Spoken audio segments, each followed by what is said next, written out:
యేసు ప్రభువారిని ఎన్నోసార్లు శాస్త్రులు, పరిసయ్యులు ఆయనను విమర్శించారు. వారన్నారు, యేసు ప్రభువారిని ఈయన తిండిపోతు అన్నారు, ఈయన మద్యపానీయు అన్నారు, ఆయన సుంకరులకు స్నేహితుడు అని అన్నారు, పాపులకు స్నేహితుడు అని అన్నారు, మరియు ఆయనను సమరయుడు అని అన్నారు. ఎన్ని మాటలు అన్నప్పటికీ యేసు ప్రభువారి యొక్క సమాధానము మౌనము. ఆయన చచ్చిపోయిన వాడు ఏ విధముగా మౌనము వహిస్తాడో ఆ విధముగా యేసు ప్రభువారు మౌనాన్ని వహించాడు.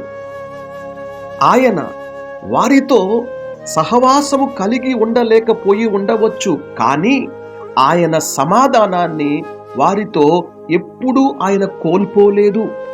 మన జీవితంలో కూడా అనేక సార్లు అనేక మంది కత్తిపోటుల్లాంటి మాటలతో మనల్ని గుచ్చవచ్చు. అన్యాయంగా మన గురించి 10 మందికి 10 రకాలుగా చెప్పవచ్చు. మనకు కీడు కూడా తలపెట్టి ఉండవచ్చు. అయితే మన సమాధానం ఏమిటంటే మౌనము వహించి వారిని ప్రేమించి మనము ప్రార్థన చెయ్యాలి. వారితో మనకి సహవాసము ఉండలేకపోవచ్చు, కానీ వారితో మనము సమాధానము కలిగి ఉండటానికి మనము ఎప్పుడు కూడా ప్రయత్నము చేయాలి. రోమాపత్రిక 12వ అధ్యాయము 18వ వచనములో, శక్యమైతే మీ చేతనైనంత మట్టుకు సమస్త మనుషులతో సమాధానముగా ఉండుడి. యేసు ప్రభువారు సమస్త మనుషులతో సమాధానాన్ని కలిగి ఉన్నాడు.